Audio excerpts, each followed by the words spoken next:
से अपन स्टार्ट करते हैं रदरफोर्ड का मॉडल। ठीक है, किसका मॉडल बेटा? रदरफोर्ड का मॉडल। तो देखो मैं बता देता हूं, इसमें कुछ खास नहीं है। तो रदरफोर्ड साहब ने क्या किया, रदरफोर्ड साहब ने क्या किया, गोल्ड की फॉइल ली और उस पर अल्फा पार्टिकल का बम्बार्डिंग करवाया, अल्फा पार्टिकल के कण फेंके। तो उन्होंने ऐसा पाया कि ज्यादातर कण हैं वो बिना विचलन के ही चले गए, उनमें कोई विचलन नहीं हुआ, सीधे चले गए। ठीक है, फिर कुछ कण थे वो बहुत ही कम विचलित हुए, कुछ कण थे उनमें विचलन तो हुआ लेकिन विचलन बहुत ज्यादा नहीं था। ठीक है, फिर कुछ कण ऐसे भी थे जिनमें विचलन ज्यादा था, और एक आध कण ऐसा भी था जो अपने पथ को रिट्रेस कर रहा था, जिस रास्ते पर गया उसी रास्ते पर आया। ठीक है, तो इससे रदरफोर्ड साहब ने क्या कंक्लूजन निकाला, क्या निष्कर्ष निकाला? ठीक है, ये निष्कर्ष निकाला कि परमाणु का जो नाभिक है वो धनावेशित होता है। परमाणु का जो नाभिक है वो धन आवेशित होता है। परमाणु का नाभिक कैसा होता है बेटा? धनावेशित होता है। और इसका आकार कैसा होता है बेटा? नाभिक का आकार परमाणु के आकार की तुलना में बहुत छोटा होता है। नाभिक का जो आकार होता है वो परमाणु की तुलना में बहुत छोटा होता है। ठीक है, ये कंक्लूजन निकाली। ठीक है, तो देखो मैं बनाता हूं कि यहां पर गोल्ड का न्यूक्लियस लिया, मतलब गोल्ड फाइल ली, तो ये उसका नाभिक है, ये नाभिक है। अल्फा पार्टिकल का बम्बार्डिंग कराया, अल्फा पार्टिकल फेंक के मारे, तो जो नाभिक से दूर वाले कण थे वो तो सीधे चले गए, उनमें कोई विचलन नहीं हुआ, उनमें कोई विचलन बेटा नहीं हुआ। फिर नाभिक के करीब के जो कण थे उनमें विचलन हुआ, लेकिन बहुत ज्यादा नहीं हुआ, थोड़ा सा ही विचलन हुआ। ठीक है, कण आए और ऐसे करके चले गए, कण आया, कण को फेंका, कण ऐसे आया और ऐसे करके चला गया, इनमें विचलन हो गया। और विचलन किस तरफ हुआ? दूर की तरफ। विचलन किसकी तरफ हुआ? दूर की तरफ। ठीक है, यहां से अल्फा कण था, अल्फा कण। ठीक है, तो विचलन दूर की तरफ हो रहा है, अल्फा कण दूर की तरफ भाग रहा है, तो इससे निष्कर्ष निकाला कि यहां पर कोई धन आवेश ही होगा, क्योंकि ऋण आवेश होता है यहां पर, तो अल्फा कण दूर नहीं भागता, अल्फा कण इसकी तरफ आ जाता। अल्फा कण कहां जाता बेटा? इसकी तरफ, क्योंकि अल्फा कण तो धन आवेश है। अगर नाभिक में ऋण आवेश होता तो धन आवेश ऋण आवेश में आकर्षण होता और अल्फा कण नाभिक की तरफ मुड़ता। लेकिन इन्होंने पाया, रदरफोर्ड ने पाया कि ये कण दूर भाग रहा है, इसका मतलब कि जो नाभिक पर आवेश है वो पॉजिटिव चार्ज है, धन आवेश है। कैसा आवेश है बेटा? धन आवेश। ठीक है, ऐसा इन्होंने पाया। फिर देखा कि बहुत ही कम, एक आध कण ऐसा था बेटा, एक आध कण ऐसा था जिसने अपने पथ की पुनरावृत्ति की, अर्थात हमने इसको इस रास्ते पर फेंका अल्फा कण को, तो जो अल्फा कण बिल्कुल नाभिक के एकदम सीधे गया, सीधे एकदम सीधा फेंका गया, जिस कण को एकदम सीधा फेंका गया वो गया नाभिक के करीब गया और लौट के वापस आ गया। यहां से हमने एक अल्फा कण लिया, ऐसे नाभिक के सामने फेंका, अरे यार ऐटा भालो हो ना, हमने फेंका यहां से अल्फा कण को, अल्फा कण गया गया गया गया गया गया गया और फिर अल्फा कण बेटा लौट कर वापस आ गया। अल्फा कण का किया बेटा? लौट के वापस आ गया। ठीक है, लौट के आने से पहले अल्फा कण एक मोमेंट के लिए रेस्ट में आया होगा, विराम में आएगा। कोई चीज चल रही है चलते चलते जब वो मुड़ेगी तो मुड़ने से पहले उसको रोकना पड़ेगा। तो यहां से अल्फा पार्टिकल फेंका, यहां पहुंचा तो एक क्षण के लिए बेटा वो रेस्ट में आ गया, विराम में आ गया। ठीक है, तो ये न्यूनतम दूरी थी किसके बीच की? नाभिक की और अल्फा कण के बीच की। This was the minimum distance between nucleus and alpha particle. ठीक है, आर मिनिमम या छोटा आर लिख लेता हूं, चलो छोटा आर मिनिमम, ये न्यूनतम दूरी थी भाई। ठीक है, तो हमसे पूछा गया कि आर मिनिमम का मान बताओ, तो हम आर मिनिमम का मान भी ज्ञात कर लेते हैं, अभी ज्ञात करवाएंगे। ठीक है, लेकिन यहां पर निष्कर्ष समझो पहले कि क्या क्या निष्कर्ष निकले। ज्यादातर अल्फा पार्टिकल सीधे चले गए, मतलब नाभिक का प्रभाव बहुत दूर तक नहीं है, नाभिक छोटा ही है। नाभिक बड़ा होता तो उसका प्रभाव दूर तक रहता, तो ये वाले कणों में भी विचलन होता। जो नाभिक के पास वाले कण उनमें विचलन हुआ दूर की तरफ, तो इससे इन्होंने क्या निष्कर्ष निकाला कि नाभिक में धनावेश है। ठीक है, ऐसा दो निष्कर्ष निकाले, तो मैं पढ़ भी देता हूं क्या लिखा हुआ है यहाँ पर। रदरफोर्ड द्वारा स्वर्ण पतली पन्नी पर अल्फा कणों का प्रकीर्णन प्रयोग, अल्फा कण फेंक के मारे। ये लिखना नहीं है भाई, ये लिखना नहीं है, बस एक बार पढ़ लो ऐसे, जो मैंने बोला वही लिखा हुआ होगा किताबी भाषा में। प्रायोगिक व्यवस्था चित्र में दर्शाई गई है। शीशे के बक्से में विद्यमान रेडियो सक्रिय पदार्थ पोलियम से अल्फा कण उत्सर्जित हो रहे हैं। ठीक है, अल्फा कण लाएंगे कहां से? तो अल्फा कण के लिए स्रोत चाहिए, तो स्रोत क्या लिया? पोलियम एक नाभिक सक्रिय पदार्थ होता है जो अल्फा कण उत्पन्न करता है। तो पोलियम से हमने अल्फा कण निकलवाया, हमने नहीं, रदरफोर्ड ने। ठीक है, शीशे के पर्दे में बने हुए छिद्र से अल्फा कणों का एक पतला पुंज है ना, अल्फा कण की बीम बोले तो पुंज निर्गमित हो रहा है। यह सकरा पुंज स्वर्ण पन्नी पर आपतित हो रहा है। जब अल्फा कण स्वर्ण पत्र से गुजरते हैं तो विभिन्न कणों पर प्रकीर्णित होते हैं, अलग अलग कोणों पर बेटा अल्फा कण मुड़ जाते हैं। स्वर्ण पत्र के बाहर की ओर एक जिंक सल्फाइड का पर्दा स्थित है। ठीक है, जिंक सल्फाइड क्या करता है? फ्लोरोसेंट का काम करता है। उस पर कोई कण टकराता है तो चमक उत्पन्न होती है। अपन को कैसे पता चलेगा? अल्फा कण तो बहुत छोटे होते हैं, अपन को पता कैसे चलेगा कि अल्फा कण टकरा रहे हैं कि नहीं टकरा रहे हैं? ठीक है, तो जिंक सल्फाइड का एक अपन पर्दा ले लेते हैं, पर्दा, तो जब अल्फा कण उससे टकराता है तो उसमें चमक उत्पन्न होती है, तो हमें पता चल जाता है आइला अल्फा कण टकराया। ठीक है, यह पर्दा गतिशील है, जिससे 0 डिग्री से 180 डिग्री पर प्रकीर्णन कणों को ग्रहण कर सकता है। जब इस पर्दे पर अल्फा कण आपतित होते हैं तो यह चमक उत्पन्न करता है, जिसको सूक्ष्मदर्शी द्वारा देखा जा सकता है। किससे देखा जा सकता है? सूक्ष्मदर्शी से। तो बेटा अल्फा कण बहुत छोटे होते हैं, द्रव्यमान 10⁻⁻27 के ऑर्डर का होता है, 10⁻⁻27 किलोग्राम। ठीक है, तो इसका फोटो ये फोटो भी दिखा देता हूं कैसा दिखता है। कोई खास बात नहीं है, ये बेसिक चीजें हैं, इन पर सवाल भी नहीं बनता है। ठीक है, ये है यहाँ पोलियम सोर्स ऑफ अल्फा कण का स्रोत है। तो अल्फा कण की बीम यहां से गई, अल्फा कण की एक बीम यहां से गई, एक पुंज यहां से गया, ये गोल्ड की फॉइल है। तो ज्यादातर अल्फा कण सीधे चले गए, कुछ अल्फा कण इधर मुड़े, कुछ इधर मुड़े, कुछ इधर मुड़े, कुछ इधर भी मुड़ गए, कुछ इधर भी मुड़ गए, और बहुत ही कम अल्फा पार्टिकल वापस भी लौट आए। ठीक है, ये फ्लोरोसेंट स्क्रीन है, मतलब जिंक सल्फाइड की बेटा ये स्क्रीन है। ठीक है, तो अल्फा कण जब से टकराता है तो इसमें चमक उत्पन्न होती है। क्या होती है बेटा? चमक उत्पन्न होती है। मोस्ट पार्टिकल्स आर अनरिफ्लेक्टेड, ज्यादातर पार्टिकल में डिफ्लेक्शन नहीं हुआ। ठीक है, ये कुछ स्कैटर्ड पार्टिकल हैं जो इधर उधर मुड़ गए, प्रकीर्णित पार्टिकल। ठीक है, और एक आध पार्टिकल ऐसा था जो वापस लौट आया। ठीक है, तो ये भी आपको लिखना नहीं है, जो मैंने आपको समझाया वही किताबी भाषा में लिखा हुआ है, देख लो क्या कि अधिकांश अल्फा कण स्वर्ण पत्री में से होकर ऐसे निकल गए जैसे स्वर्ण पत्री के अंदर कुछ हो ही ना, तथा पर्दे पर चमक उत्पन्न की, अतः परमाणु कैसा होता है, खोखला होता है, क्योंकि वो परमाणु के अंदर से गुजर गए। ठीक है, अगर कोई ठोस चीज होती तो उसके अंदर से गुजर नहीं पाती, बट ये परमाणु के अंदर से गुजर गया तो निष्कर्ष निकल गया परमाणु कैसा खोखला है। कुछ कण परमाणु से टकराकर पर्याप्त दीर्घ कोण पर विक्षेपित हो गए, मतलब प्रकीर्णित हो गए। ठीक है, कुछ कण दीर्घ कोण मतलब 90 से 11 डिग्री पर, है ना। अब एक कण 180 पर आ रहा है, जो कण अल्फा कण गया लौट के वापस आ गया, तो वो कितने एंगल पर प्रकीर्णित हुआ है, वो कितने एंगल पर प्रकीर्णित हुआ सर, वो वाला प्रकीर्णित हुआ है 180 पर। किस पर बेटा, 180 पर। तो अगर अधिकतम विचलन 180 है तो कोई 170, 160, 150 ऐसा भी रहा होगा। ठीक है, परमाणु का समस्त आवेश तथा संपूर्ण द्रव्यमान एक सूक्ष्म केंद्र में संचित रहता है। ठीक है, ठीक है, इसमें ये भी लिखा है कुछ कण स्रोत की ओर वापस आ गए, मतलब अपने पथ को रिट्रेस किया, वापस आ गए। ठीक है, परमाणु का जो आवेश है, द्रव्यमान है, वो एक सूक्ष्म केंद्र में संचित रहता है। इस केंद्र को क्या कहते हैं बेटा, नाभिक कहते हैं। परमाणु का जो ज्यादातर द्रव्यमान है या परमाणु का जो द्रव्यमान है वो कहां रहता है बेटा, केंद्र में रहता है, केंद्र में संचित रहता है। ठीक है, द्रव्यमान भी आवेश भी, जिसको क्या कहते हैं, नाभिक। इलेक्ट्रॉन अल्फा कणों के मार्ग को विचलित नहीं कर सकते, अर्थात इलेक्ट्रॉन बहुत हल्के होते हैं। इलेक्ट्रॉन अल्फा कणों के मार्ग को विचलित नहीं कर सकते, इलेक्ट्रॉन बहुत हल्के होते हैं। कि इलेक्ट्रॉन बहुत हल्के होते हैं तो इलेक्ट्रॉन के होने से अल्फा कण को कोई फर्क नहीं पड़ा, जैसे मैं अपना वजन तोलूं और तराजू पर चीटी भी आ जाए तो बताओ मेरा वजन बढ़ेगा घटेगा, हमका कुछ नहीं होगा, निगलेक्ट, चीटी बहुत छोटी है मेरे कंपेयर में। ठीक है, इलेक्ट्रॉन नाभिक की वृत्ताकार कक्षा में घूमते हैं। रदरफोर्ड ने 1911 में परमाणु का एक नया प्रतिरूप प्रतिपादित किया। इस प्रारूप के अनुसार परमाणु का धन आवेश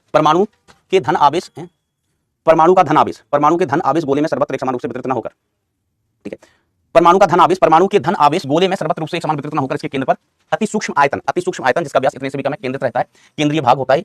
ठीक है, जिसे हम नाभिक कहते हैं, और इलेक्ट्रॉन क्या करते हैं, इसके चारों ओर चक्कर लगाते हैं।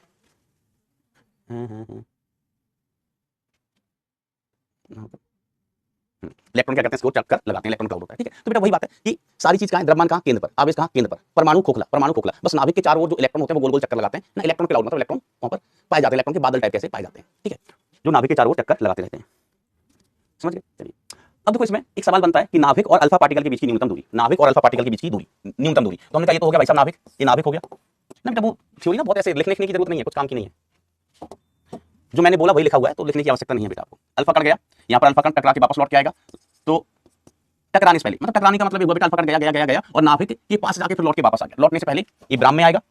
ये न्यूनतम दूरी हुई किसकी, ये न्यूनतम दूरी है बेटा किसकी, नाभिक की और अल्फा कण की। हमें यही न्यूनतम दूरी ज्ञात करना है, तो न्यूनतम दूरी अपन कैसे निकालेंगे, अल्फा कण शुरुआत में बहुत दूर पर है, अनंत पर है, तो आर मिन कैलकुलेट करने के लिए कैलकुलेटिंग आर मिनिमम, तो आर मिनिमम ज्ञात करने के लिए बेटा अपन क्या करवाते हैं, एनर्जी कंजर्वेशन, एनर्जी संरक्षण। तो एनर्जी संरक्षण कैसे करवाते हो मास्टर, तो हमने सुनो एनर्जी कंजर्वेशन कैसे करवाएंगे, कुछ तो लोग कहेंगे, लोगों का काम है कहना, तो हम लिखेंगे kinetic energy initial plus potential energy initial is equal to kinetic energy final plus potential energy final. ठीक है, तो अब काइनेटिक एनर्जी इनिशियल, तो काइनेटिक एनर्जी किसके पास है, अल्फा कण के पास। काइनेटिक एनर्जी किसके पास है, अल्फा कण के पास। नाभिक तो बेटा यहाँ पर फिक्स्ड है, नाभिक यहाँ पर रखा हुआ है, नाभिक कैसा है बेटा, फिक्स्ड, नाभिक फिक्स्ड है। तो काइनेटिक एनर्जी किसका, अल्फा पार्टिकल का। फिर पोटेंशियल एनर्जी इनिशियल कितना, 0, क्योंकि पोटेंशियल एनर्जी क्या होती है, Q1 Q2, है ना। आवेशों की निकाय की पोटेंशियल एनर्जी क्या होती है, K आवेशों का गुणनफल Q1 Q2 बटे बीच की दूरी। तो शुरुआत में हम एनर्जी लिखें तो K Q1 मतलब अल्फा कण का आवेश, Q किसका, अल्फा कण का, और Q किसका, नाभिक का, और शुरुआत में नाभिक से अल्फा कण, शुरुआत में बेटा नाभिक यहाँ अल्फा कण बहुत दूर, प्रभावी दूरी एक तरीके से अनंत, अनंत दूरी पर। बाद में हमने देखा फाइनल अवस्था में इलेक्ट्रॉन आके यहाँ रुक गया, तो काइनेटिक एनर्जी कितनी, 0, इलेक्ट्रॉन आके रुक गया, काइनेटिक एनर्जी 0 इनटू K आवेश किसका, अल्फा कण का, आवेश किसका, न्यूक्लियस का, डिवाइडेड बाय आर मिनिमम, दूरी इनके बीच की आर मिनिमम। तो ये टर्म तो 0 हो गया, तो काइनेटिक एनर्जी ऑफ अल्फा कण is equal to K, alpha कण का आवेश कितना होता है 2E, नाभिक का कितना आवेश होता है बेटा ZE divided by R minimum. तो यहाँ से हम आर मिनिमम का वैल्यू निकालना चाहें तो आर मिनिमम का वैल्यू कितना हो गया, 2K ZE square divided bye kinetic energy of alpha particle. तो ये मिनिमम दूरी आ गई नाभिक और अल्फा कण के बीच की। ठीक है, ऐसा, ठीक है मास्टर, ठीक है। चलिए अब रदरफोर्ड साहब ने क्या बताया कि नाभिक होता है रदरफोर्ड का मॉडल। ठीक है, रदरफोर्ड के मॉडल का गणितीय विश्लेषण,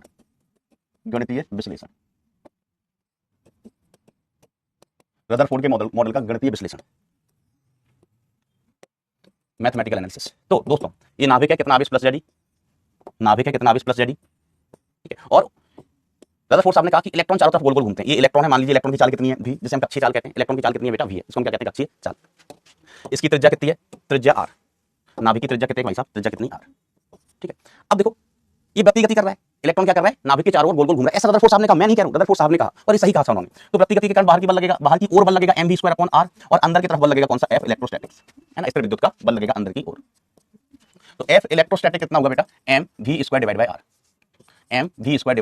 ठीक है, तो F का मान कितना, K इंटू आवेशों का गुणनफल, तो इलेक्ट्रॉन का आवेश कितना E, नाभिक का आवेश कितना ZE, डिवाइडेड बाय बीच की दूरी का वर्ग। ठीक है, दो कणों के बीच, दो आवेशित कणों के बीच लगने वाला कूलम बल K Q1 Q2/r² is equal to mv² by r। R से एक आर बेकार हो गया, तो यहां से एम वी स्क्वायर की वैल्यू हमें मिल गई, that M V square is equal to K Z E square upon R, K Z E square upon R. ठीक है, तो एक रिलेशन हमें ये मिल गया, K Z E square upon R. तो यहाँ से हम त्रिज्या या वेग वगैरह ज्ञात कर सकते हैं, वेग दिया तो त्रिज्या निकालो, त्रिज्या दी गई है तो वेग निकाल लो। ठीक है, एक रिजल्ट आ गया। ठीक है, तो यहाँ पर हम काइनेटिक एनर्जी लिखना चाहें इलेक्ट्रॉन की, काइनेटिक एनर्जी, तो इलेक्ट्रॉन की काइनेटिक एनर्जी कितनी होती है, हाफ एम वी स्क्वायर होती है, और एम वी स्क्वायर का मान हमारे पास है, तो कितना हो गया, half K Z E square divide by R, divided by R. ठीक है, के का मान रखना चाहो तो रख सकते हैं, हम बाद में रखेंगे। अगर हम पोटेंशियल एनर्जी लिखना चाहें पर पोटेंशियल एनर्जी, तो पोटेंशियल एनर्जी कितना होता है, तो के आवेश इलेक्ट्रॉन का माइनस ही, देखो पोटेंशियल एनर्जी विभव जो अदिश राशियां होती हैं उनमें हम अदिश राशियों में आवेश का मान चिन्ह के साथ रखते हैं, सदिश में नहीं रखते। बल सदिश राशि है, हमने आवेश का सिर्फ परिमाण रखा ई। विद्युत क्षेत्र ज्ञात करेंगे तो आवेश का सिर्फ परिमाण लिखेंगे ई। लेकिन जो अदिश राशियां हैं जैसे विभव है, स्थितिज ऊर्जा है, तो इनमें हम आवेश का मान चिन्ह के साथ रखते थे। किसके साथ बेटा, चिन्ह के साथ। तो पोटेंशियल एनर्जी कितनी होगी, पोटेंशियल एनर्जी कितनी होगी, minus K Z E square divide by R, ये पोटेंशियल एनर्जी मिली। तो हमको काइनेटिक एनर्जी और पोटेंशियल एनर्जी दोनों प्राप्त होंगे with the help of what, Rutherford का model, with the help of Rutherford का मॉडल। ठीक है, अब इन्होंने कहा इस सिस्टम की टोटल एनर्जी निकालो, ई टोटल, तो हमने कहा ई टोटल निकालना कौन सी बड़ी बात है, ई टोटल हम कहेंगे kinetic energy plus potential energy, kinetic energy plus potential energy. तो ई टोटल का मान कितना आ गया, काइनेटिक एनर्जी कितना, के Z E square upon 2r, और पोटेंशियल एनर्जी कितनी, माइनस का K Z E square divided by R, divide by R. ठीक है, तो ई टोटल कितना आ गया, ई टोटल आ गया भाई साहब, ई टोटल आ गया minus K Z E square divide by 2r, divided by 2r, ये ई टोटल आ गया बेटा हमारा, कितना आ गया, ई टोटल।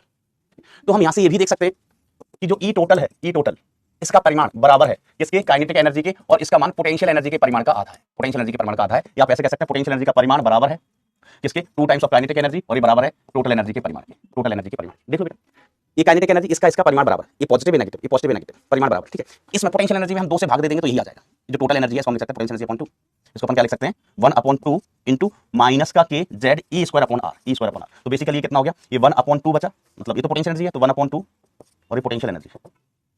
ठीक है, तो ई टोटल कितना आ गया, ई टोटल कितना आ गया, पोटेंशियल एनर्जी का आधा। तो ये रिलेशन, देखो कोई कण अगर वृत्तीय गति कर रहा है ना, तो ये रिलेशन, कोई कण वृत्तीय गति कर रहा होता है, जैसे हमने ग्रेविटेशन में भी देखा था, ग्रेविटेशन में ग्रह उपग्रह की गति में भी बेटा यही रिलेशन होते हैं। ठीक है, कि काइनेटिक एनर्जी का मान कुल एनर्जी के परिमाण के बराबर होता है, कुल एनर्जी के परिमाण के बराबर होता है, और पोटेंशियल एनर्जी के परिमाण का आधा होता है। कितने लोग टच में चल रहे हैं, कितने लोग सीख रहे हैं, बहुत ही आसान चीजें, बहुत ही आसान चीजें। तो ये सब बताया। अब रदरफोर्ड के मॉडल के असफल होने का कारण, what was the reason behind the failure of Rutherford's model. ठीक है, तो इसका रीजन ये था कि आवेशित कण नहीं, त्वरित आवेश, त्वरित आवेश, मैं अभी बताता हूं, त्वरित आवेश ऊर्जा उत्सर्जित करता है, ऊर्जा उत्सर्जित करता है, ऊर्जा उत्सर्जित करता है विद्युत चुंबकीय तरंगों के रूप में, विद्युत चुंबकीय तरंगों के रूप में, विद्युत चुंबकीय तरंगों के रूप में। आइला बस डर गए सर, एक धातु की दहली आवृत्ति है जब 2f आवृत्ति का प्रकाश धातु से निर्गत प्लेट पर आपतित किया जाता है तब, क्या कह रहे हो बेटा,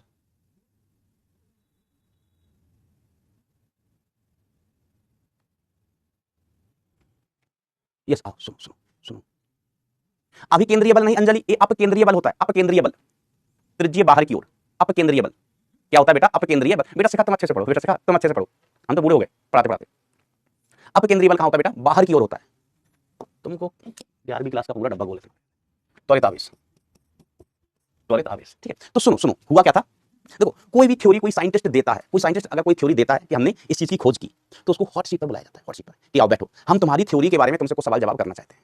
अगर सवालों के संतोषजनक आंसर मिल गए तो थ्योरी एक्सेप्ट कर ली जाती है, और नहीं मिलते हैं तो थ्योरी को डिस्कार्ड कर दिया जाता है, हटा दिया जाता है। तो ऐसे ही रदरफोर्ड ने कहा कि डाल्टन ने, थॉमसन ने परमाणु के बारे में जो बताया ना, सब गलत है, हम बताते हैं परमाणु में क्या होता है।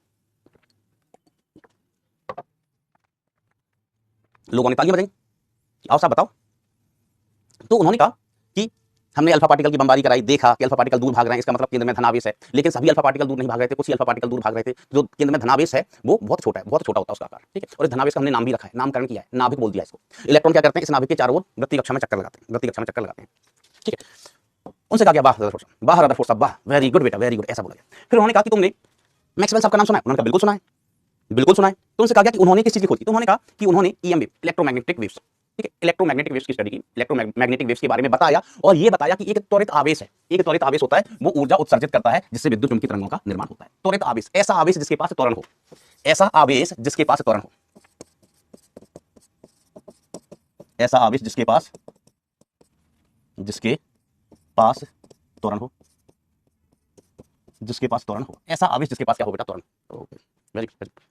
ठीक है, अब उन्होंने कहा कि जैसे आपका मॉडल है ना, तो आपके मॉडल में इधर नाभिक है, नाभिक है, इलेक्ट्रॉन गोल गोल घूम रहा है, इलेक्ट्रॉन गोल गोल घूम रहा है और इलेक्ट्रॉन के वेग की दिशा लगातार बदल रही है, इलेक्ट्रॉन के वेग की दिशा लगातार बदल रही है, उन्होंने कहा बिल्कुल बदल रही है। तो वेग की दिशा बदलने के कारण इस इलेक्ट्रॉन के पास त्वरण आएगा, क्या आएगा, त्वरण होगा इलेक्ट्रॉन के पास, ठीक है, जिसको हम क्या कहते हैं, अभिकेंद्रीय त्वरण, अभिकेंद्रीय त्वरण, अभिकेंद्रीय त्वरण, ठीक है, अभिकेंद्रीय त्वरण। ये अभिकेंद्रीय जो बल होता है ना बेटा, अभिकेंद्रीय बल केंद्र की तरफ लगता है, इसलिए उसका नाम रखा गया अभिकेंद्रीय बल, ठीक है, ये अभिकेंद्रीय त्वरण है, केंद्र की ओर त्वरण होगा, बिल्कुल त्वरण होगा, अभिकेंद्रीय त्वरण, त्वरण होगा। अगर इलेक्ट्रॉन के पास त्वरण होगा तो इसको ऊर्जा उत्सर्जित करना चाहिए, तो इलेक्ट्रॉन को ऊर्जा उत्सर्जित करनी चाहिए, उत्सर्जित करनी चाहिए, इलेक्ट्रॉन को ऊर्जा उत्सर्जित करनी चाहिए। अब इलेक्ट्रॉन को ऊर्जा उत्सर्जित करनी चाहिए तो इसका मतलब क्या होगा सर, तो इसका मतलब ये होगा इलेक्ट्रॉन ऊर्जा उत्सर्जित करेगा तो विद्युत चुंबकीय तरंगों का निर्माण होगा, या ऐसे देखो ऊर्जा उत्सर्जित करेगा तो इलेक्ट्रॉन की ऊर्जा ऊर्जा कम होगी, कम होती जाएगी,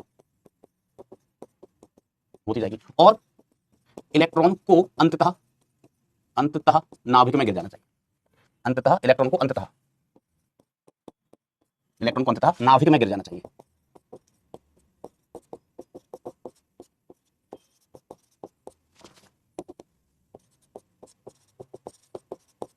ये इलेक्ट्रॉन है, यहाँ पर गोल गोल घूम रहा है, ये ऊर्जा उत्सर्जित करेगा, ऊर्जा उत्सर्जित करेगा तो उसकी ऊर्जा कम हो जाएगी, तो वृत्ति पथ छोटा होते होते वृत्ति पथ छोटा होते होते होते होते होते होते होते होते होते इलेक्ट्रॉन को अंततः नाभिक में गिर जाना चाहिए। तो उन्होंने कहा बिल्कुल सही बात है, बिल्कुल सही बात है, गिर जाना चाहिए। फिर रदरफोर्ड से पूछा गया तुम्हारा इलेक्ट्रॉन घूम कैसे रहा है, तुम्हारे इलेक्ट्रॉन को नाभिक में गिर जाना चाहिए।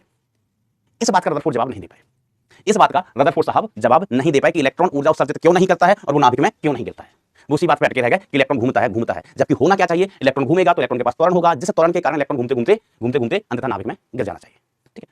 तो बस रदरफोर्ड ने कहा दैट्स इट, हमें इतना ही पता था, अब हम चले घर जाएंगे, झोला उठाएंगे, हिमालय जाएंगे, तपस्या करेंगे, ऐसा। तो यहाँ पर रदरफोर्ड साहब का मॉडल हो गया फेल। अब आए बोर साहब, कौन से साहब आए बेटा, बोर साहब।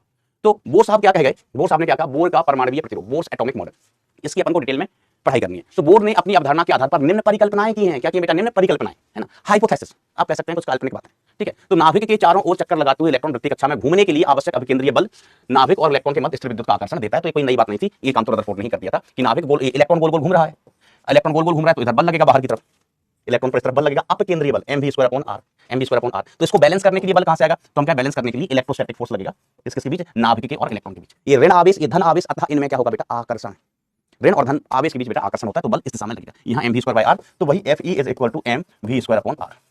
छोटा r लिख लो, बड़ा r लिख लो, कोई फर्क नहीं पड़ता, चलो हम बड़ा r लिख लेते हैं। r है बेटा त्रिज्या, किसकी, नाभिक की त्रिज्या, नहीं नाभिक की त्रिज्या नहीं, उस कक्षा की त्रिज्या जिसमें इलेक्ट्रॉन घूम रहा है, जिसको हम कहते हैं कक्षीय त्रिज्या, उस कक्षा की त्रिज्या जिसमें इलेक्ट्रॉन घूम रहा है, क्या कहते हैं इसको बेटा अपन, कक्षीय त्रिज्या।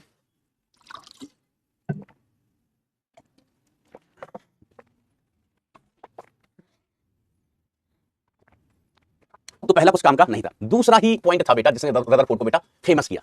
इसी पॉइंट के कारण बेटा रदरफोर्ड दुनिया में वायरल हो गए, आज भी हम उनकी पढ़ाई कर रहे हैं। क्या कहा उन्होंने, इलेक्ट्रॉन केवल उन कक्षाओं में घूम सकते हैं जिन कक्षाओं में इलेक्ट्रॉन का कोणीय संवेग h/2π का पूर्ण गुणज होता है, कोणीय संवेग अर्थात mvr। तो इन्होंने कहा कि जो l है वो होना चाहिए n × h/2π, h/2π का पूर्ण गुणज, h/2π का बेटा पूर्ण गुणज होना चाहिए, ठीक है, ठीक है। तो l की जगह बेटा अपन mvr भी लिख लेते हैं, l की जगह क्या लिख लेते हैं, रेखीय संवेग और गुणा लंबवत दूरी, तो mvr = nh/2π। ये mvr कोणीय संवेग का सूत्र होता है, अगर किसी को नहीं पता है तो मैं बता, कोणीय संवेग का बेटा ये सूत्र होता है, ठीक है। तो ये वाला जबरा रिजल्ट था जिसके कारण रदरफोर्ड वायरल हुए।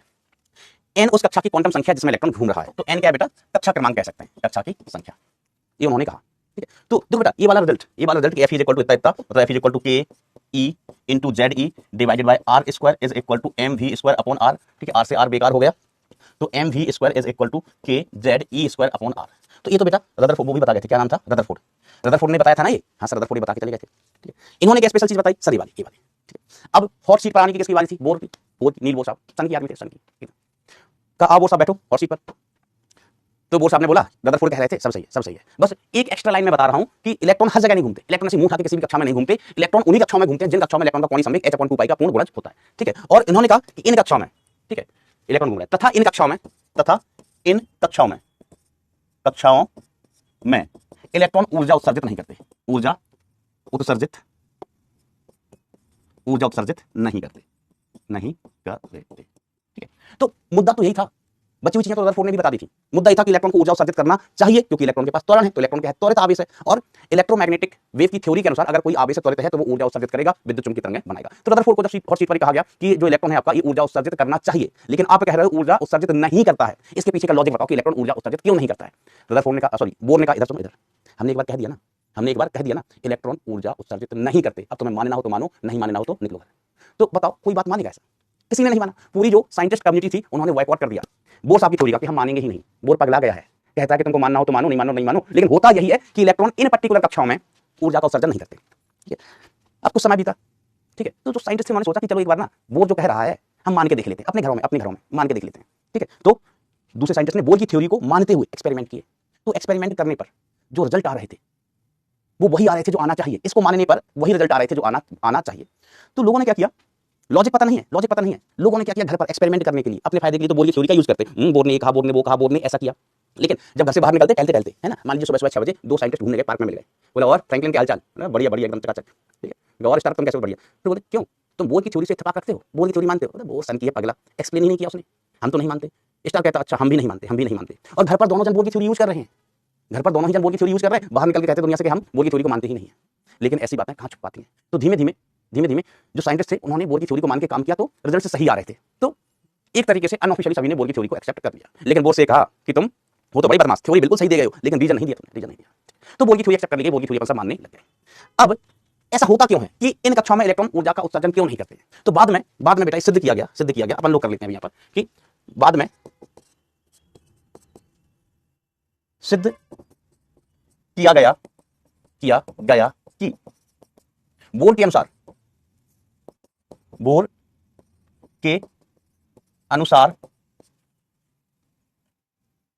वृत्तीय गति करते इलेक्ट्रॉन बोर्स द्वारा बताई गई कक्षाओं में घूमते हुए अप्रगामी तरंग का निर्माण करते हैं। अप्रगामी तरंग का निर्माण करते हैं। और अप्रगामी तरंगों में ऊर्जा नियत रहती है। अप्रगामी तरंगों में ऊर्जा नियत रहती है। अप्रगामी तरंग क्या होती है साहब? जिनमें ऊर्जा नियत रहती है। अप्रगामी तरंग मतलब ऊर्जा नियत। तो इलेक्ट्रॉन क्या करते हैं, घूमते घूमते अप्रगामी तरंग का निर्माण करते हैं। और अप्रगामी तरंग में क्या होती है, जिनमें ऊर्जा नियत रहती है। इसलिए बोर को पता नहीं था ये बात, बोर को पता नहीं था। बोर ने तो कहा तुम्हें मानना हो मानो, नहीं मानना हो अपने घर जाओ। लेकिन बाद में सिद्ध कर दिया गया कि जो इलेक्ट्रॉन है गोल गोल घूम रहे हैं, ये अप्रगामी तरंगों का निर्माण करते हैं और अप्रगामी तरंगों में ऊर्जा नियत रहती है। इसलिए इलेक्ट्रॉन इन पर्टिकुलर कक्षाओं में, इन एन में जिन कक्षाओं का पता हमें बोर ने दिया, इन कक्षाओं में ऊर्जा का उत्सर्जन नहीं करते हैं, ऊर्जा नियत बनी रहती है।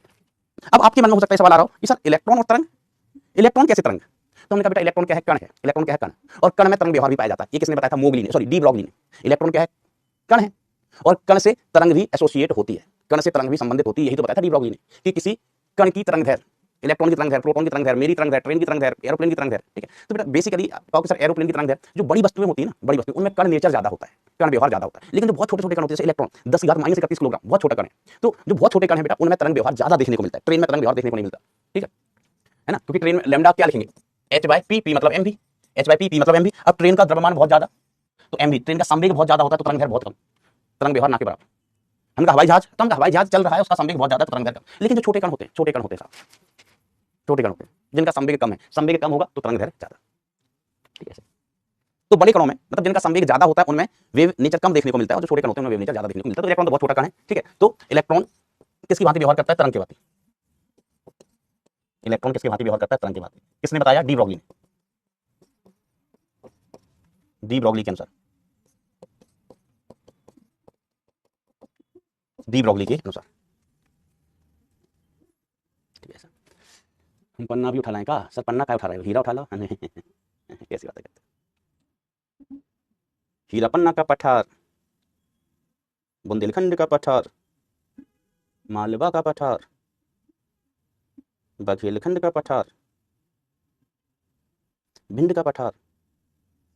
तो देखो द्रव्य तरंग के सिद्धांत से बोर क्वांटिटीकरण शर्त का स्पष्टीकरण। ठीक है, जो बोर ने शर्त दी थी क्वांटाइजेशन वाली, h/2 पाई के पूर्ण गुणज होता है। ठीक है, तो वो इससे एक्सप्लेन हो जाता है किससे, मैटर के वेव नेचर से, तरंग सिद्धांत से। तो डी ब्रॉगली के अनुसार इलेक्ट्रॉन नाभिक के चारों ओर, डी ब्रॉगली के अनुसार इलेक्ट्रॉन नाभिक के चारों ओर अप्रगामी तरंग है, तरंग का पैकेट अप्रगामी तरंग के रूप में वृत्ताकार कक्षाओं में चक्कर लगाते हैं। और वृत्ताकार कक्षाओं में इलेक्ट्रॉन का व्यवहार उसी प्रकार होता है जैसा कंपन करती डोरी में अप्रगामी तरंगें होती है। इलेक्ट्रॉन के लिए केवल वे ही वृत्ताकार कक्षाएं संभव है जिनकी लंबाई कक्षा की लंबाई क्या हुई, पर थी।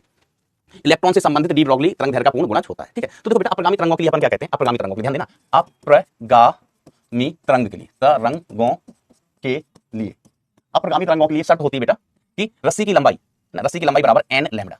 रस्सी की जो लंबाई है, रस्सी मतलब जिसमें अपगामी तरंगें बन रही हैं, ठीक है, पथ की लंबाई हम कहते हैं रस्सी की लंबाई, रस्सी की लंबाई बराबर किसके, n लैम्डा की। तो अपगामी तरंग की बेटा ये भी शर्त है, अपगामी तरंग की बेटा ये भी क्या है, शर्त है। तो रस्सी की लंबाई यहां पर अपन क्या कह रहे हैं, l = n लैम्डा। अब यहां रस्सी नहीं है बेटा, रस्सी नहीं है, तो सर क्या है, हमने कहा रस्सी नहीं है, ये तो व्रत है, व्रत।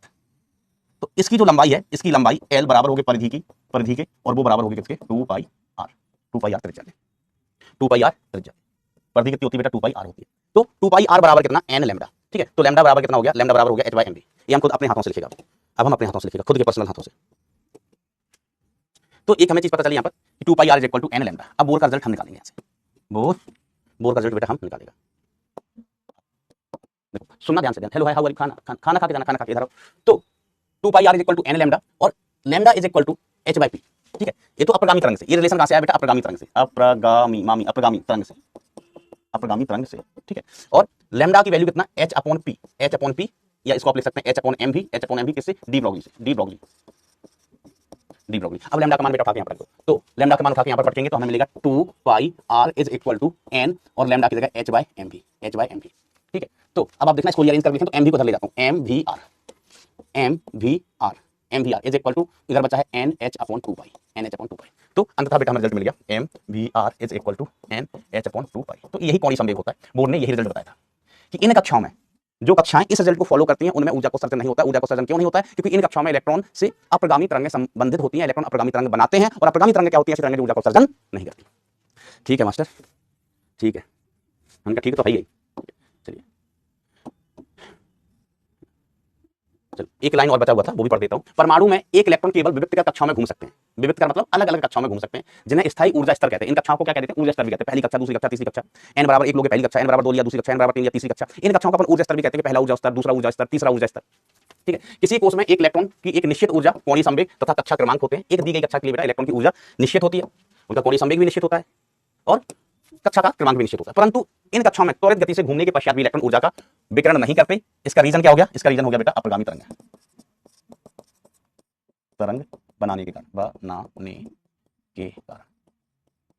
अपगामी तरंग बनाने के कारण। हाँ ऐसा हो सकता है कि इलेक्ट्रॉन, है ना, इन्होंने ऐसा भी कहा था, है ना, इन्होंने ऐसा भी कहा था, मैंने सुना था, मैंने वहीं था, मैंने सुना था। इन्होंने ये भी कहा कि इन कक्षाओं में घूमते हुए इलेक्ट्रॉन ऊर्जा का उत्सर्जन नहीं करते, ऊर्जा का उत्सर्जन नहीं करते। हाँ लेकिन एक कुछ निश्चित मात्रा की ऊर्जा लेके ऊपर जा सकते हैं और ऊपर से जम करके नीचे आ सकते हैं। मतलब अगर मान लीजिए n = 4 भी कक्षा में कोई इलेक्ट्रॉन घूम रहा है तो वो ऊर्जा अवशोषित करके n = 5 में, 6 में, 7 में जा सकता है। और n = 4 में घूमता हुआ इलेक्ट्रॉन अगर ऊर्जा का उत्सर्जन कर दे, ऊर्जा निकाल दे, तो वो निचली कक्षाओं में आ सकता है। n = 4 से 3 में आ सकता है, 2 में आ सकता है, 1 में आ सकता है। तो इलेक्ट्रॉन नीचे से ऊपर, ऊपर से नीचे आ जा सकता है। नीचे से ऊपर जाएगा तो ऊर्जा का अवशोषण करेगा, ऊपर से नीचे आएगा तो ऊर्जा का उत्सर्जन करेगा, ठीक है ऐसा। अच्छा सुन तो लिया, इन्होंने भी सुन लिया कि वह कक्षा में इलेक्ट्रॉन की ऊर्जा आंतरिक कक्षा की अपेक्षा अधिक होती है। मतलब जैसे जैसे कक्षा क्रमांक बढ़ता है, हम दूर जाते जाते हैं, ऊर्जा बढ़ती जाती है, ठीक है। जब इलेक्ट्रॉन वह कक्षा मतलब अधिक ऊर्जा वाली अवस्था से कम कक्षा मतलब कम ऊर्जा वाली अवस्था में आता है तो ऊर्जा का उत्सर्जन करता है। लेकिन इलेक्ट्रॉन आंतरिक कक्षा से बाहरी नीचे से ऊपर जाएगा तो ऊर्जा का अवशोषण करता है ना, जो मैंने अभी आपको बात बोली वही लिखी हुई है, अवस्था ना कम उत्सर्जित या अवशोषित ऊर्जा सदैव विद्युत चुंबकीय विकिरण अर्थात फोटोन के रूप में होती है। विद्युत चुंबकीय तरंग का मतलब, विकिरण का मतलब क्या होगा, फोटोन के रूप में। जो इलेक्ट्रॉन ऊर्जा का अवशोषण या उत्सर्जन करते हैं वो किसके रूप में करते हैं, फोटोन के रूप। ये अलग अलग कक्षाओं की ऊर्जा है, जैसे हमने कहा यहाँ पर n = 1, n = 2, n = 3। तो जैसे कक्षा क्रमांक बढ़ता जाएगा ऊर्जा बढ़ती जाएगी, ऊर्जा बढ़ती जाएगी। अब बोर के सिद्धांत का गणितीय विश्लेषण। Oh my God mister bore,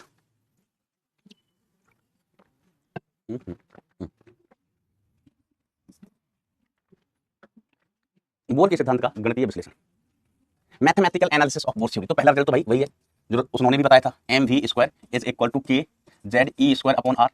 Rutherford साहब भी बता गए थे इसको। तो दूसरा रिजल्ट जो बोर साहब ने बताया, बोर का स्पेशल रिजल्ट, mvr = nh/2π।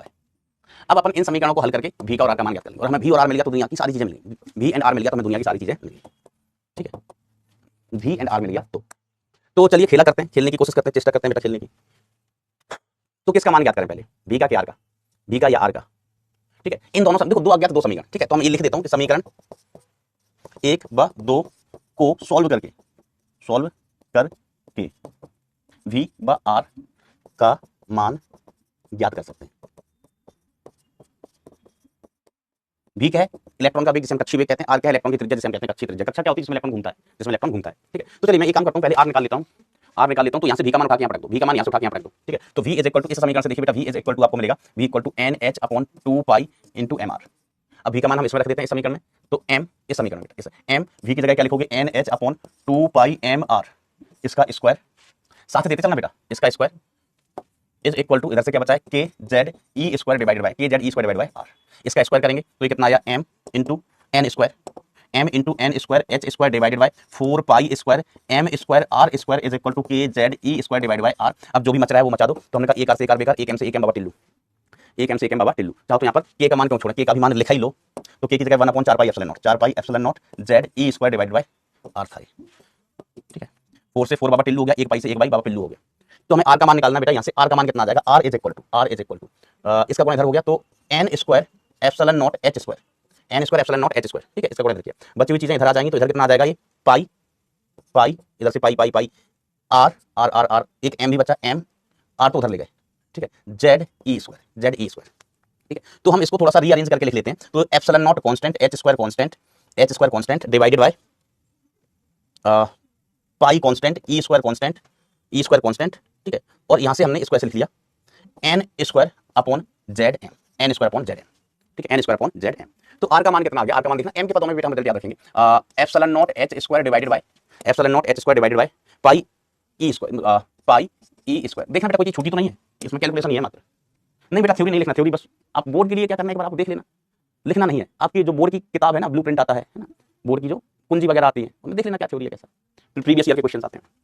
तो इधर तो ये हो गया n स्क्वायर अपॉन zm, ठीक है। तो m के पदों में भी बेटा हम इस रिजल्ट को याद रखेंगे, साथ साथ ये r इज इक्वल टू, अगर हम m को अंदर ले लिए तो ये कितना हो जाएगा, epsilon naught h square divided by pi m e square, m का इलेक्ट्रॉन का मान into n square by z, तो इसको हम कई बार क्या कह देते हैं, दिस इज r नॉट, इसको हम क्या कह देते हैं बेटा, r not into n square by z, r not n square by z, ठीक है। इसको इस तरीके से बेटा अपने रिजल्ट को याद रखते हैं। थैंक यू सो मच दीदी। m नहीं छूटा भैया, m नहीं छूटा, सब कुछ लिखो है, सब कुछ लिखो है लला, सब कुछ लिखो है, कुछ नहीं छूटो। r इंटू आर नॉट है ना, m अंदर कर दिया भाई साहब हमने, r not into n square by z, ठीक है। r नॉट की वैल्यू हम याद करते हैं, तो r नॉट की वैल्यू आ जाती है लगभग 0.529 एंगस्ट्रॉम, ठीक है। तो r इसको अपन लगभग क्या लिख देते हैं, 0.53 एंगस्ट्रॉम, 0.53 एंगस्ट्रॉम, ये r का मान है, ठीक है, ऐसा है ना, वैल्यू याद रखना एंगस्ट्रॉम में, ठीक है। कई बार हमें आगे चल के ना m की भी जरूरत पड़ती है, इसलिए हमने m को अलग करके भी लिखा है, m को अलग करके भी लिखा है, ठीक है। तो m इसमें नीचे आता है, ये याद रखना है, m का टैब है नीचे आता है, ये याद रखना दोस्तों, ठीक है। ओके, एक सेकंड दोस्तों,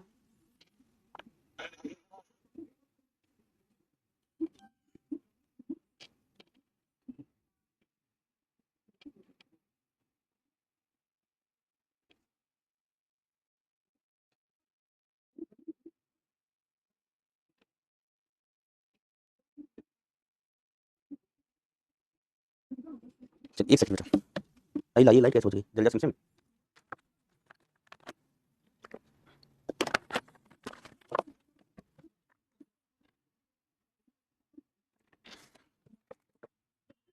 हाँ हाँ, सॉरी बेटा आकाश, झूठी हो गई चाय, कल पिलाऊंगा।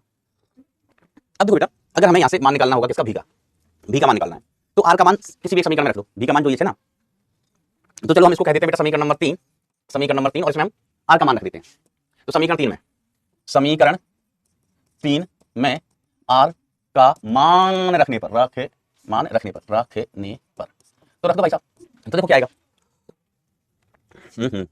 तो ये आ जाएगा बेटा v इज इक्वल टू कितना था, N H upon 2 pi M R, ये समीकरण नंबर 3 है। तो v is equal to N H upon 2 pi M, और r की जगह देखो बेटा क्या लिख सकते हैं, एप्सिलॉन नॉट, नहीं कहीं से भी लिख लो, चलो epsilon naught h square into n square divided by pi m e square z, ठीक है। अब काटा कूटा मचा लो, पाई से पाई बाबा टिल्लू, m से m बाबा टिल्लू, ठंडी n से n बाबा टिल्लू, एक h से एक h बाबा टिल्लू, एक h से एक h बाबा टिल्लू। तो v का मान कितना आ गया, v is equal to m, तो इसमें आया नहीं है, ऊपर चला गया e स्क्वायर इंटू z, नीचे कितना बचा बेटा, एप्सिलॉन नॉट h, नहीं 2 भी बचा है, 2 एप्सिलॉन नॉट, एक h बचा, एक n बचा, ठीक है। तो ये वैल्यू कितनी आ गई, v इज इक्वल टू हम ऐसे लिख लेंगे, v इज इक्वल टू ये हो गया e square divided by 2 epsilon naught h into z by n, इसमें m नहीं आया, ध्यान देना। तो इसको अपन ऐसे लिख लेते हैं, v is equal to v naught into z by n। अच्छी है भाई, v नॉट का मान कितना होता है, v नॉट का मान होता है लगभग 2.16 into 10 to the power 6 metre per second,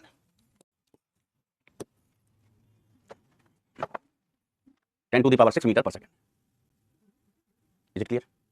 is it clear my dear friends? Okay, जल्दी जल्दी बोलो, वैल्यू याद है, भूल गए? हमको सब पता है सर, काफी लोग हो यार। चलिए, तो हमें वेग मिल गया, एन भी अच्छा में इलेक्ट्रॉन का वेग v is equal to V naught into Z by N. ठीक है, इस रिजल्ट को याद रखिएगा। ठीक है मास्टर। अच्छा चलो हम ऊर्जा भी निकाल लेते हैं, फिर बात करेंगे ऊर्जा, कुल ऊर्जा, कैलकुलेटिंग कुल ऊर्जा, total energy, calculating total energy. तो बोल के मॉडल में टोटल एनर्जी कितनी आएगी? तो टोटल एनर्जी ई टोटल हमने निकाला था, रदरफोर्ड भाई साहब भी बता गए थे, E total is equal to, ये होता था K Z E square divided by R, divide by 2r with a minus sign. अब हम r का वैल्यू फिर से लिखेंगे, तो ई टोटल का मान कितना आ गया? Minus Z E square upon के की जगह क्या लिख लो? 4 पाई एप्सिलॉन नॉट इनटू 2, और r की जगह क्या लिखोगे? r की जगह बेटा r का मान कितना आ गया था? Epsilon naught h square n square epsilon naught h square n square upon pi m r square z, पाई m e स्क्वायर z, पाई m e square into z। ये r की वैल्यू है बबुआ, r की वैल्यू है। चलिए, तो अब काटा कूटा मचाया जाए। क्या कुछ मच रहा है कि नहीं मच रहा है? हमको तो कुछ काटा कूटा मचता नहीं दिख रहा है, पाई से पाई मच रहा है बस, तो पाई से पाई मचा दो। तो देखो दोस्तों, एनर्जी टोटल कितना आ गया? Energy total is equal to a minus, पहले तो एनर्जी कैसी है negative, minus M E square Z square divided by 8 epsilon not square 4 दुनिया एच स्क्वायर ई की पावर 4, ई की पावर बेटा 4 हो गई, जेड एन स्क्वायर है ना बेटा, ई की पावर कितनी हो गई? 4 हो गई, ई की पावर 4। ठीक है, अब देखो इसको हम थोड़ा सा रीअरेंज करके लिखें, तो जो एनर्जी है ना टोटल, एनर्जी कौन सी? टोटल, ये कितना? माइनस का एम ई टू दी, नहीं एम नहीं, e to the power 4, e to the power 4 है ऊपर, नीचे 8 epsilon not H square, 8 epsilon not square H square into Z square M upon N, Z square M upon N square, है ना। M के पदों में भी याद रखना, मैं एम के पदों में क्यों लिख रहा हूं, आगे काम आएगा, मैं बताऊंगा क्यों लिख रहा हूं एम के पदों में।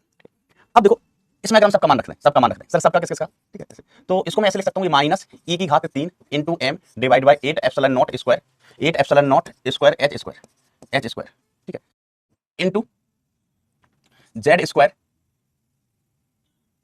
Square upon N square, Z square upon N square, e की घात 3 बना देंगे, हटा दे।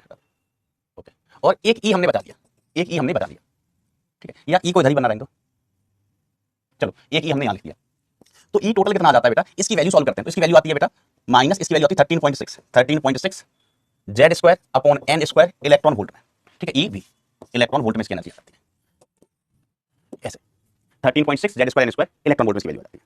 ठीक है, तो ये ई मिल गया, इसकी वैल्यू मिल गई भैया। ये बेटा एनर्जी नेगेटिव है, इसलिए तो बोर्ड साहब खुश हुए, रदरफोर्ड खुश हुए थे। रदरफोर्ड के खुश होने का कारण ये भी था कि एनर्जी नेगेटिव है। एनर्जी नेगेटिव मतलब एनर्जी कम तो सिस्टम स्टेबल। नेगेटिव साइन बता रहा है, देखो हमने वैसे तो हमने कैलकुलेट किया एनर्जी, कैलकुलेट की है, जितनी आनी होगी आ जाएगी, नेगेटिव आई है, लेकिन नेगेटिव एनर्जी बता रहा है कि सिस्टम कैसा है बेटा?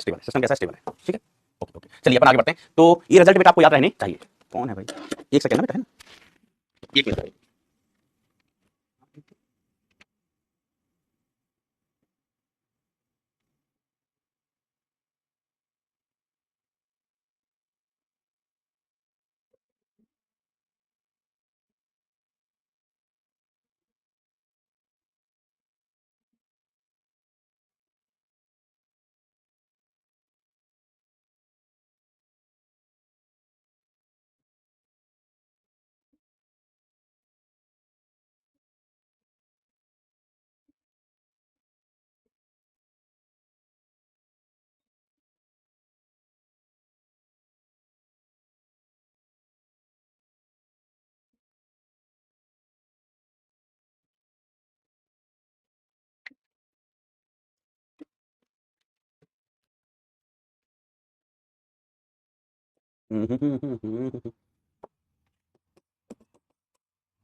Are naught N square by Z, ठीक है, R naught N square by Z, और एनर्जी कितनी आ गई? एनवी कक्षा की energy is equal to minus 13.6 Z square upon N square electron volt में। तो बेटा एनर्जी हो गई, ये क्या हो गया? एनर्जी।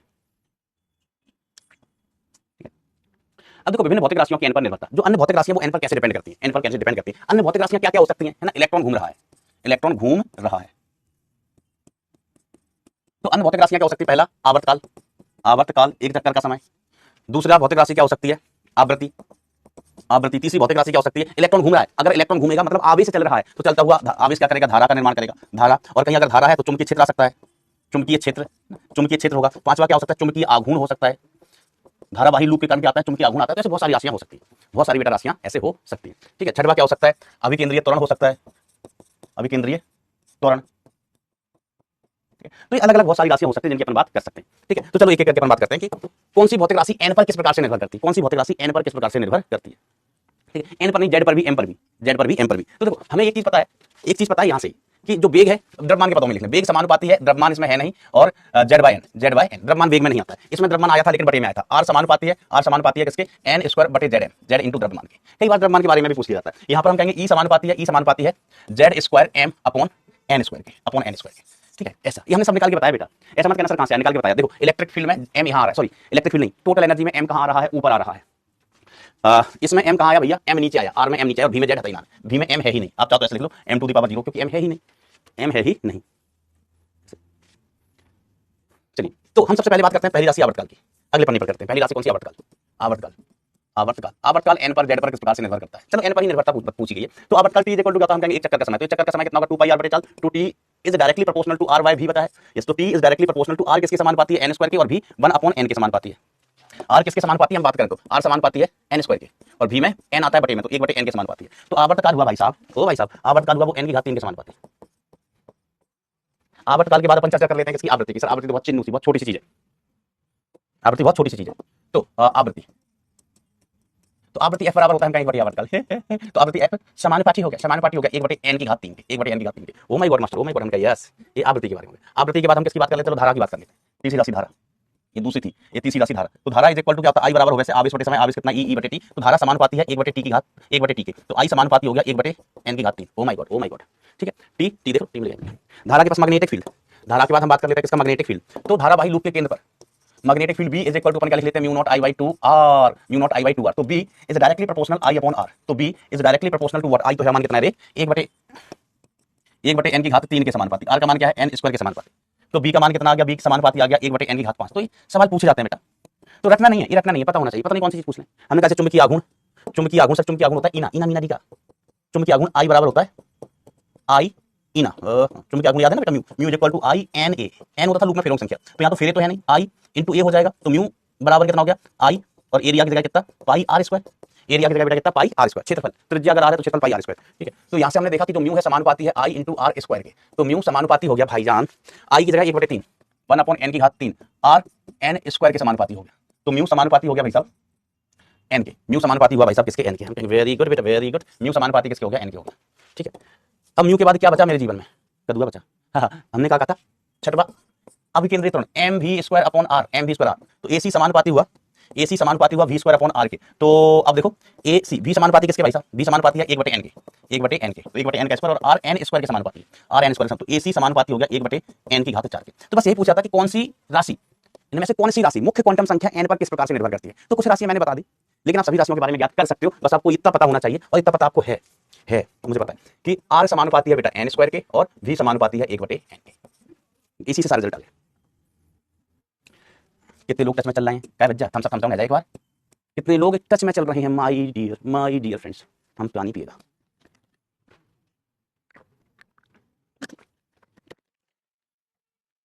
बालक कह रहा है 13.6 कैसे आया? तुम घनघोर आदमी हो। देखो इलेक्ट्रॉन का आवेश जानते हैं, इलेक्ट्रॉन का द्रव्यमान जानते हैं, 8 जानते हैं, एप्सिलॉन नॉट का मान 8.85 जानते हैं, 10 टू द पावर -12, एच का मान जानते हैं, सब का मान जानते हैं। वैल्यू पुट करोगे कैलकुलेटर से, कैलकुलेट करोगे इतनी वैल्यू आ जाएगी 13.6 z स्क्वायर इलेक्ट्रॉन वोल्ट। हाँ तुम कसम से सही बताओ, कसम से बेटा तुम सही बताओ यार, ये तो केमिस्ट्री में भी पढ़ते हो, और केमिस्ट्री में तो बहुत मतलब क्या बोलते हैं, बहुत स्टार्टिंग में पढ़ते हो, बहुत ज्यादा काम आता है। परमाणु, किसी भी तत्व की अपन बात करेंगे, कैल्शियम, ब्रोमीन, फ्रोमीन, आयोडीन, क्लोरीन, कोई भी एलिमेंट है वो किससे मिलकर बना है? परमाणु से। और हम परमाणु के बारे में बात कर रहे हैं, बात सिर्फ की परमाणु की त्रिज्या, परमाणु की चाल, मतलब परमाणु में घूमने वाले, परमाणु के अंदर घूमने वाले इलेक्ट्रॉन की कक्षीय त्रिज्या, कक्षीय चाल। अब तो कितना सारी चीजें पढ़ते हैं इसमें, अफबाउ का नियम, पाउली का नियम, ऐसा वैसा, तभी तुम्हारा कितनी सारी चीजें पढ़ते हो भाई। अच्छा 11 से पढ़ा था, ठीक है। अब बेटा जैसे मैं बताऊं उसमें क्या करना, मतलब इसकी वैल्यू आती है कि इसकी वैल्यू कैलकुलेट करोगे तो इतनी आ जाती है, आपको याद रखना डायरेक्ट। हाँ, AC v square by r ही होता है, हम क्या लिखे हैं? बेटा ये v स्क्वायर बाय आर ही लिखा है, मन की आंखों से देखो क्या लिखा है, v स्क्वायर बाय आर है। मैं चेक कर रहा था कि तुम ध्यान दे रहे हो कि नहीं दे रहे हो, इसलिए मैंने m लिख के देखा था। v स्क्वायर बाय आर ही होता है बेटा ये। मोगेम्बो कुछ बेटा, अभी एक सवाल ही थे बेटा, ये हमने 6 सवाल करवा दिए, कैसे सवाल सर क्वेश्चन कराओ फिर आगे जाना, पागल हो गए, तुमको समझ है? Do you have any kind of समझ, एनी काइंड ऑफ अंडरस्टैंडिंग? बेटा ये सवाल ही है कि एक इलेक्ट्रॉन वृत्ताकार कक्षा में घूम रहा है, तो नाभिक पर चुंबकीय क्षेत्र और n में, मुख्य क्वांटम संख्या n में क्या संबंध होगा? तो बेटा सवाल ही तो है, और तुमको क्या सूत्र लग रहा है? हमने पहले बोला कि रटना नहीं है, सवाल है, सॉल्यूशन है। अब देखो कक्षाओं की ऊर्जा अंतर, कक्षाओं की ऊर्जा का अंतर, तो अलग अलग कक्षाएं, ठीक है। वैसे होती कैसी कक्षाएं, ऐसा ये नाभिक, न्यूक्लियस, ये नाभिक है, ठीक है। फिर अलग अलग कक्षाएं होती हैं, एक कक्षा, दो कक्षा, तीन कक्षा, है ना, ऐसे अलग अलग कक्षाएं होती हैं, n बराबर 1 2 3 ऐसे कई कक्षाएं होती हैं, ठीक है। ऐसे ही आगे कंटिन्यू होती जाती है, 4 कक्षा 5 कक्षा ऐसे कंटिन्यू होती जाती है। तो ये जो कक्षा है ना, अब इस कक्षा में ऊर्जा अलग, जैसे हमने पहले कहा था कि मान लीजिए इस कक्षा में इलेक्ट्रॉन की ऊर्जा कितनी है भाई साहब, E1 है, इस कक्षा में ऊर्जा कितनी है, E2 है, इस कक्षा में इलेक्ट्रॉन की ऊर्जा कितनी है, E3 है, E3, ऐसे अलग अलग कक्षा होती है, हर कक्षा की ऊर्जा अलग होती है। और जैसे जैसे हम ऊपर हायर कक्षाओं में जाते जाते हैं, ठीक है, हायर और ऑर्बिट्स में जाते जाते हैं, ऊर्जा बढ़ती जाती है। तो बेटा ऐसे गोला गोला ना बना के ना, गोला बनाने में ज्यादा टाइम लगता है, तो ऊर्जा स्तर हम ऐसे भी बना देते हैं, एक कक्षा, इसमें जगह कम लगती है तो ऐसा बना देते हैं, 2 कक्षा, 3 कक्षा, 4 कक्षा, 5 कक्षा, 6 कक्षा। तो जैसे हमने कहा एक कक्षा है n बराबर 1, ये n बराबर 2, ये n बराबर 3, फिर हम आगे गए आगे गए आगे गए आगे गए, एक कक्षा है n बराबर कोई m कक्षा, n बराबर m कक्षा, फिर बीच में अलग अलग कक्षाएं, ठीक है। फिर अगली कक्षा आ गई n बराबर n कक्षा, n कक्षा, अलग अलग कक्षा आ गई। तो ये mb कक्षा हो गई बेटा, और ये nb कक्षा हो गई, nb कक्षा। अगर हम ऊर्जा लिखें mb कक्षा का, एनर्जी किसका, mb कक्षा का, तो ये कितना हो जाएगा, -13.6 z square upon m square electron volt में। अगर हम ऊर्जा लिखें nb कक्षा में, तो -13.6 z square upon n square, Z square upon N square electron volt, electron volt. अब हमें इन कक्षाओं का ऊर्जा अंतर लिखना है, क्या लिखना है बेटा, इन कक्षाओं का ऊर्जा अंतर। तो ऊर्जा अंतर क्या हो जाएगा दोस्तों, तो ऊर्जा का अंतर, तो बड़ी वाली की ऊर्जा माइनस छोटी वाली की ऊर्जा, तो ज्यादा ऊर्जा किसकी सर, जो कक्षा ऊपर है उसकी ऊर्जा ज्यादा, जो कक्षा ऊपर होती है उसकी ऊर्जा ज्यादा, ऊपर किसकी, इसकी ऊर्जा ज्यादा होगी, इसकी ऊर्जा कम। इसको हम कहते हैं इसकी ऊर्जा En, इसकी ऊर्जा कितनी En, इसकी ऊर्जा E1 E2 E3 है ना, ऐसे आगे बढ़ते जाएगा, ठीक है। तो delta E is equal to हमें मिलेगा माइनस का 13.6 Z square upon N square, minus of minus का 13.6 Z square upon M square, minus का -13.6 Z square upon M square लगा दिया, ठीक है। तो अल्टीमेटली जो डेल्टा ई आया, कक्षाओं की ऊर्जा का अंतर आया बेटा, ये आ जाता है 13.6 Z square, 13.6 Z square into 1 upon कम वाली कक्षा का स्क्वायर माइनस 1 अपॉन ज्यादा वाली कक्षा का स्क्वायर इलेक्ट्रॉन वोल्ट में। इसमें बेटा एनर्जी आती है इलेक्ट्रॉन, ठीक है। ऐसे याद रखना 13.6 into Z square multiplied by 1 upon M square minus 1 upon N square, मतलब 1 अपॉन कम वाली कक्षा माइनस 1 अपॉन ज्यादा वाली कक्षा का स्क्वायर, 1 अपॉन ज्यादा वाली कक्षा का स्क्वायर। क्लियर है बात, मास्टर क्लियर है, मास्टर तो क्लियर है, आपको ये बात क्लियर है कि नहीं, क्लियर है, ठीक है। तो ये बहुत ही प्यारा सा रिजल्ट है, ये बहुत ही बेटा प्यारा सा रिजल्ट है, क्या प्यारा सा रिजल्ट है, ऊर्जा अंतर बहुत कम आएगा। ऊर्जा अंतर दो कक्षाओं के बीच की ऊर्जा का अंतर delta E is equal to 13.6 into Z square into 1y कम वाले का स्क्वायर, 1y कम वाले का square m square minus 1y ज्यादा वाले का स्क्वायर, लगते देखिए माइनस 1 अपॉन ज्यादा वाले का स्क्वायर, ऐसा, ठीक है। अच्छा इसकी वेवलेंथ भी पूछ लेते हैं कई बार, वेवलेंथ, ठीक है। तो क्या होता है बेटा, फोटो, ये जो ऊर्जा निकलती है किसके रूप में निकलती है, धुआं के रूप में नहीं निकलती पगली ऊर्जा, ये ऊर्जा निकलती है डेल्टा ये फोटोन के रूप में, फोटोन के रूप में ये ऊर्जा निकलती है, फोटोन के रूप में। तो कई बार भी कहते थे फोटोन के रूप में निकल रही है, फोटोन के रूप में निकल रही है, तो फोटोन की तरंग दैर्घ्य बताओ, तरंग दैर्घ्य, तो उनका रुको हम निकलता है, तो फोटोन की तरंग दैर्घ्य, तो delta E is equal to मैंने कहा 13.6 जेड स्क्वायर इंटू 1y कम वाले का स्क्वायर माइनस 1y ज्यादा वाले का स्क्वायर, ये इलेक्ट्रॉन वोल्ट में, तो delta E is equal to इसको ऐसे लिख लो 13.6 electron volt into Z square multiplied by 1y कम वाले का स्क्वायर माइनस 1y ज्यादा वाले का स्क्वायर, ठीक है। तो डेल्टा E की जगह अपन क्या लिख सकते हैं, hc बाय लैम्डा, और जो 13.6 इलेक्ट्रॉन वोल्ट है इसकी वैल्यू लिख लेते हैं अपन RCH। सर ये क्या है, हम बताएं ये क्या है, RCH 13.6 की जगह, इसकी जगह 13.6 की RCH into Z square 1y m square minus 1y n square, 1y m square minus 1y n square. अब hc बाबा टिल्लू हंसी गए हो, तो लैम्डा का मान, अच्छा आर को क्या कहते हैं, कोई बताएगा कमेंट में, आर को क्या कहते हैं, उसका मान कितना होता है, आर को क्या कहते हैं और इसका मान कितना होता है मित्रों, बताओ। 1 अपॉन लैम्डा, ये चिन्ह sorry, 1 upon lambda is equal to R into Z square into 1y m square minus 1y n square. क्या कहते हैं देखो कितना गलत यस रेडबर्ग कांस्टेंट, गैस स्थिरांक कह रहा है, ये पगला मेरे ही कर्म फूटे थे, ये तो भाई कसम बेटा ये होता है ना थोड़ा सा, क्या बोलते हैं इसको, अरे यही तो, ये क्या बोलते हैं, कॉमन सेंस कहते हैं ना, कॉमन सेंस बोलते हैं ना, तो बेटा ना तो थोड़ा लगाया करो यहाँ पर बेटा गैस कहाँ से आ गई, रेडबर्ग हम ऊर्जा की बात कर रहे हैं, एटम की बात कर रहे हैं, गैस कहाँ से आ गई, आज की लेक्चर पूरे मैंने कभी गैस शब्द उपयोग किया है, गैस कहां से आ गया? नहीं नहीं आप ये बताओ, नहीं नहीं आप बताओ। आर को बोलते हैं बेटा रिडबर्ग नियतांक।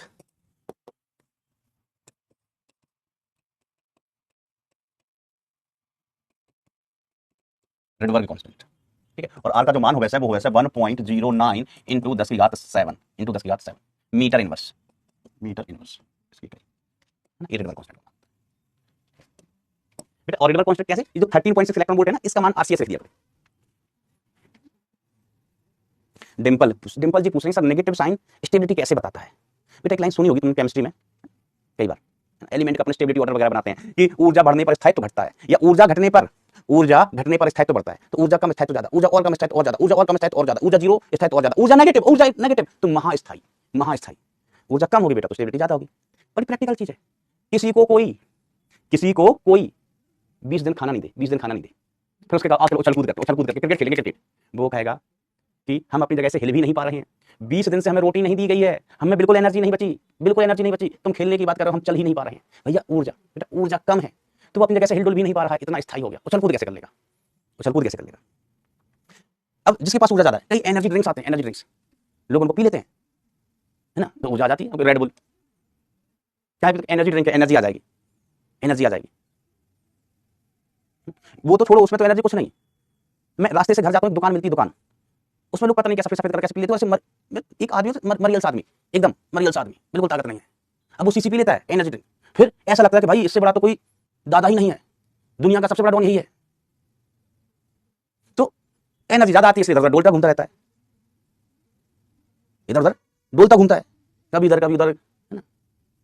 और जैसे ही ना असर खत्म होता है, एनर्जी कम हो जाती है, एनर्जी कम, नाले में पड़ा हुआ मिलता है, नाले में, तो एनर्जी कम हो गई ना, तो जहां जगह मिल गई वहां पड़ गए, ऐसा ऐसा। तो एनर्जी ज्यादा तो स्थायित्व कम, और एनर्जी कम तो स्थायित्व ज्यादा।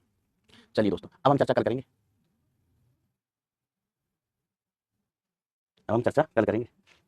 ये तो कितने दुष्ट हैं, कितने दुष्ट हैं। रेड बता रहे हैं ब्राउन कलर, ऐसे हम सवाल का आंसर पूछ लेंगे, वो पता नहीं होगा। फॉरगेट्स।